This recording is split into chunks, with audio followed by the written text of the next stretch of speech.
Sir Karthik sir ನಮಸ್ತೆ. ನಮಸ್ತೆ sir. Sir actually ಇವಾಗ ದರ್ಶನ್ ಅವರಿಗೆ ಒಂದು ಬಿಗ್ ಡೇ ಅಂತ ಹೇಳಿದ್ರೆ ತಪ್ಪಾಗಲ್ಲ. ಯಾಕೆಂದ್ರೆ ಇವತ್ತು ಅವ್ರನ್ನ ಬಳ್ಳಾರಿ ಜಿಲ್ಲೆಗೆ ಶಿಫ್ಟ್ ಮಾಡ್ಬೇಕು ಅನ್ನೋ ಒಂದು ವಿಚಾರಣೆ ನಡೀತಾ ಇತ್ತು. ಅದ್ರದ್ದು ಒಂದು ಆರ್ಡರ್ ಇವತ್ತು ಪಾಸ್ ಆಗುವಂತದ್ದು, ಅಂದ್ರೆ ಶಿಫ್ಟ್ ಮಾಡ್ಬೇಕಾ ಬೇಡವಾ ಅಂತ ಕೋರ್ಟ್ ನಿರ್ಧರಿಸುತ್ತೆ. ಈ ಮೊದಲನೇದಾಗಿ ಇದ್ರ ಬಗ್ಗೆನೇ ವಿಚಾರಣೆ ಮಾಡೋಣ ಸರ್. ಈಗ ಏನಾಗ್ಬೋದು ಇವತ್ತಿನ ಕೋರ್ಟ್ ಆರ್ಡರು?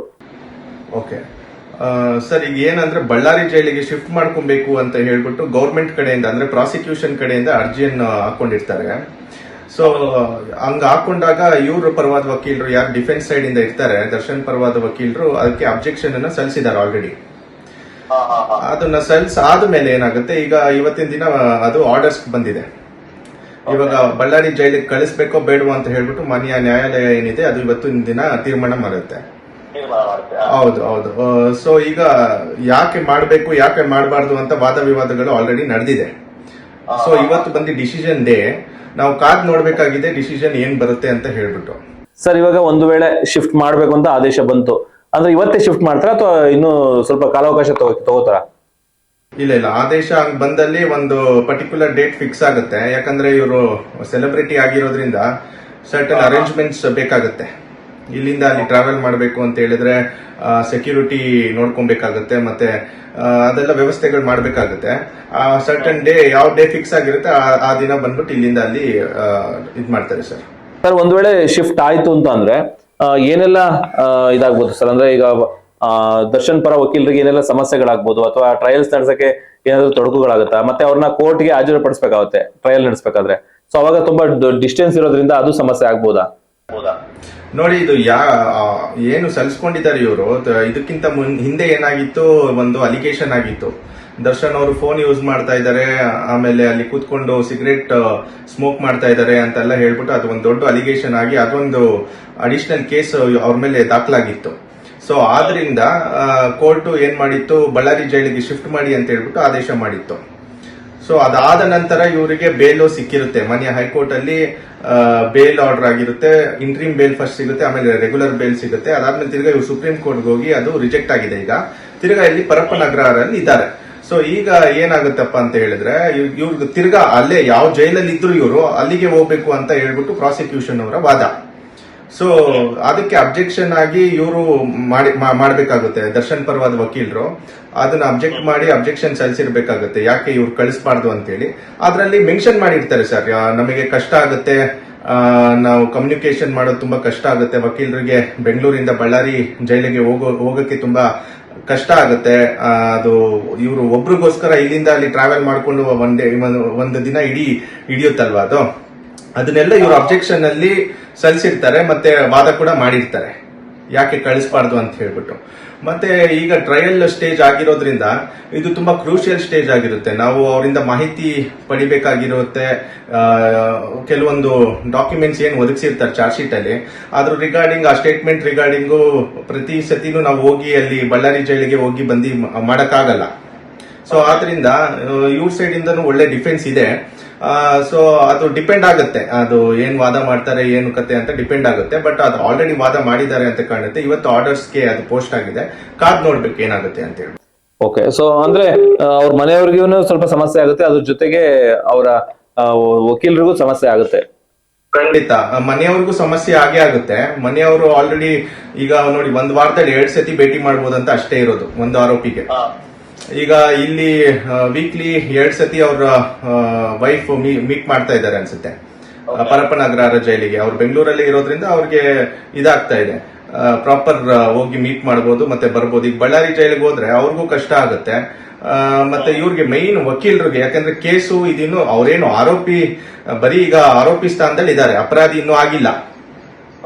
ಅಲಿಗೇಷನ್ ಅವ್ರ ಮೇಲೆ ಇದೆ, ಅವರೇ ಕೊಲೆ ಮಾಡಿದ್ದೀನಿ ಅಂತ ಏನು ಇನ್ನು ಕೋರ್ಟ್ ಅಲ್ಲಿ ಪ್ರೂವ್ ಆಗಿಲ್ಲ.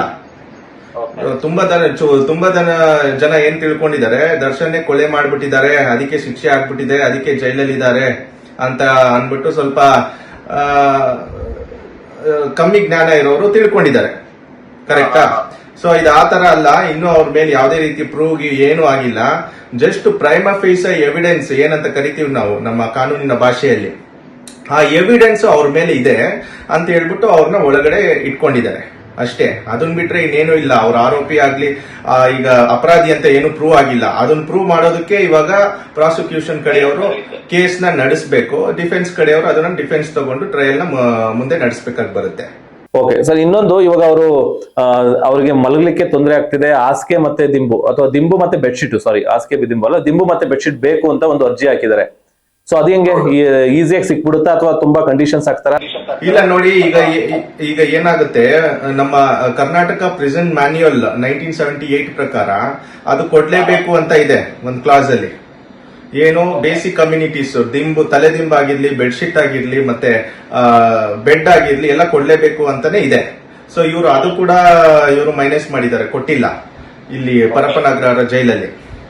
ಸೊ ಆದ್ರಿಂದ ಅವರು ಅರ್ಜಿಯನ್ನು ಹಾಕೊಂಡು ಅದನ್ನ ಕೇಳ್ಕೊಂಡಿದ್ದಾರೆ, ಮನೆಯ ನ್ಯಾಯಾಲಯದಲ್ಲಿ ವಿನಂತಿ ಮಾಡಿದ್ದಾರೆ, ನಮಗೆ ಪ್ರಿಸನ್ಸ್ ಆಕ್ಟ್ ಪ್ರಕಾರ ಏನ್ ಪ್ರಾವಿಷನ್ ಇದೆ ಅದನ್ನ ಕೊಡ್ಲಿ ಅಂತ ಹೇಳ್ಬಿಟ್ಟು ಅವ್ರು ಕೇಳ್ಕೊಂಡಿದ್ದಾರೆ. ಅದು ಕೂಡ ಅವರ ಒಂದು ದುಡ್ಡಲ್ಲಿ ಏನು ಕೊಡೋದು ಬೇಡ, ನಾವೇ ಅದಕ್ಕೆ ದುಡ್ಡು ಕೊಟ್ಟು ನಾವೇ ಅದನ್ನ ಇದ್ ಮಾಡ್ಕೋತೀವಿ, ಬೇರ್ ಮಾಡ್ತೀವಿ ಎಕ್ಸ್ಪೆನ್ಸಸ್ ಅಂತ ಕೂಡ ಅವ್ರ ವಾದದಲ್ಲಿ ತಿಳಿಸಿದ್ದಾರೆ.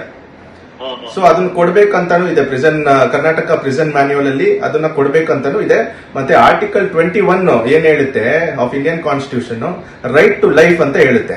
ಅವ್ರಿಗೆ ಜೀವನ ಮಾಡುವಂತಹ ಎಲ್ಲ ಹಕ್ಕು ಈ ಒಂದು ಕಾನೂನಿನ ಅಡಿಯಲ್ಲಿ ಇರುತ್ತೆ. ಸೊ ಈ ಬೇಸಿಕ್ ಕಮ್ಯುನಿಟೀಸ್ ಜೈಲಾಗ್ಲಿ ಮತ್ತೆ ಆಚೆ ಕಡೆ ಆಗ್ಲಿ ಎಲ್ಲೇ ಆಗ್ಲಿ ಅದು ಕೊಡ್ಲೇಬೇಕಾಗಿ ಇರುತ್ತೆ. ಆರ್ಟಿಕಲ್ 21 ಅಲ್ಲಿ ಇದೆಲ್ಲ ಕವರ್ ಆಗುತ್ತೆ. ಸೊ ಅದು ಕೊಡದೆ ಇದ್ರೆ ಅದು ವೈಲೇಷನ್ ಆಫ್ ಆರ್ಟಿಕಲ್ 21 ಆಗುತ್ತೆ. ಸೊ ಇವ್ರು ಬೇಕಾದ್ರೆ ರಿಟ್ ಅರ್ಜಿಯನ್ನು ಹೈಕೋರ್ಟ್ಗೆ ಸಲ್ಲಿಸಿ ಅದನ್ನ ಚಾಲೆಂಜ್ ಮಾಡಬಹುದು, ಯಾಕೆ ಕೊಟ್ಟಿಲ್ಲ ಅಂತೇಳಿ. ಓಕೆ ಸರ್, ಇವಾಗ ಅದು ಬೇರೆಯವ್ರಿಗೆಲ್ಲ ಕೊಡ್ತಾ ಇರ್ತಾರೆ ಇವಾಗ, ಅಂದ್ರೆ ಬೇರೆ ಏನು ಆರೋಪಿಗಳು ಇರ್ತಾರೋ ಸೊ ಅವ್ರಿಗೆಲ್ಲ ಸಿಗ್ತಾ ಇರತ್ತ ಅದೆಲ್ಲ? ಅವ್ರಿಗೆಲ್ಲ ದಿಂಬು ಮತ್ತೆ ಬೆಡ್ಶೀಟ್ ಎಲ್ಲ ಕೊಟ್ಟಿರ್ತಾರೆ. ಬಟ್ ಹಾಸಿಗೆ ಏನ್ ಕೇಳಿದಾರೆ, ಹಾಸಿಗೆ ಏನು ಕೊಡಲ್ಲ ಅದು.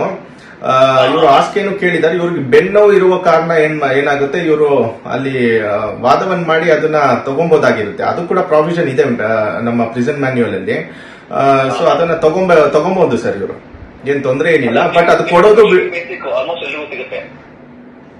ಸಿಕ್ಕೇ ಸಿಗುತ್ತೆ. ಅದಕ್ಕಿಂತ ಜಾಸ್ತಿನೇ ಸಿಗುತ್ತೆ ಅಲ್ಲಿ ಜೈಲಲ್ಲಿ. ನಿಮಗೆ ಏನೇನ್ ಬೇಕು ಎಲ್ಲ ಸಿಗುತ್ತೆ. ನಮಗೆ ಇರುವ ಮಾಹಿತಿ ಪ್ರಕಾರ, ನಮ್ಮ ಕ್ಲೈಂಟ್ಸ್ ಹೇಳೋ ಪ್ರಕಾರ ಇಲ್ಲಿ ಆಚೆ ಕಡೆ ಏನು ಸಿಗಲ್ವೋ ಅಲ್ಲಿ ಎಲ್ಲ ಸಿಗುತ್ತೆ ಅಂತ ಹೇಳ್ತಾರೆ.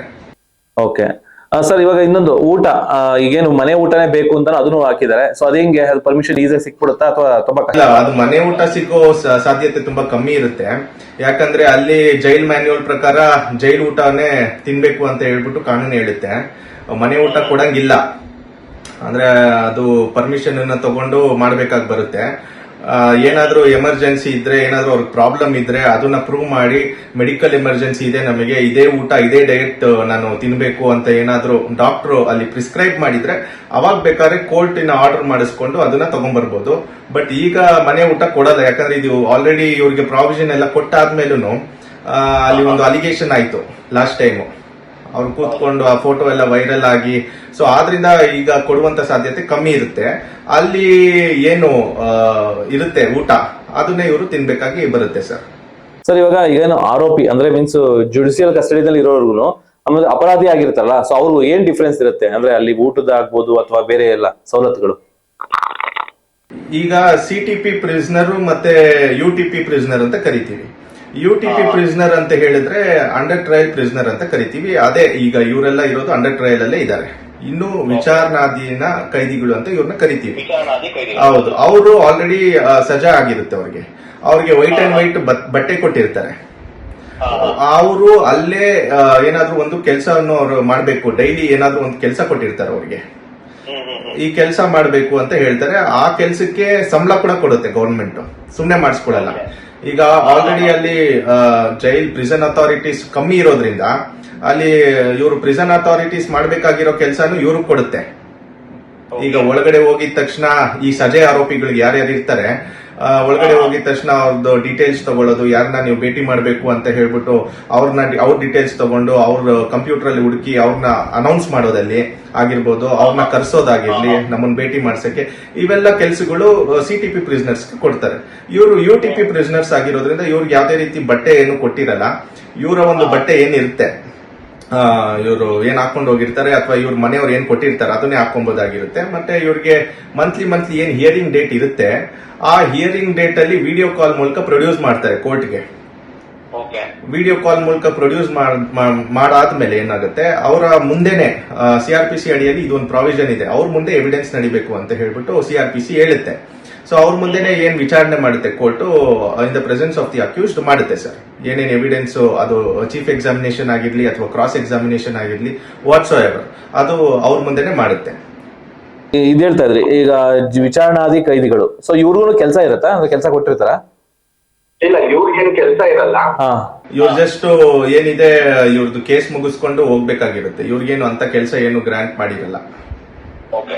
ಓಕೆ ಸರ್, ನೋಡೋಣ, ಕಾದ್ ನೋಡೋಣ ಏನಾಗುತ್ತೆ ಅಂತ. ಆದಷ್ಟು ಮಾಹಿತಿ ಕೊಟ್ರಿ, ಮತ್ತೆ ಜೈಲಲ್ಲಿ ಹೇಗಿರ್ತಾರೆ ವಿಚಾರಣಾಧಿ ಕೈದಿಗಳು ಹೆಂಗೆ, ಮತ್ತೆ ಆಲ್ರೆಡಿ ಶಿಕ್ಷೆಗೆ ಗುರಿಪಡಿಸಿದಂತ ಕೈದಿಗಳು ಹೇಗಿರ್ತಾರೆ ಅನ್ನೋದನ್ನ ತಿಳಿಸ್ಕೊಟ್ರಿ.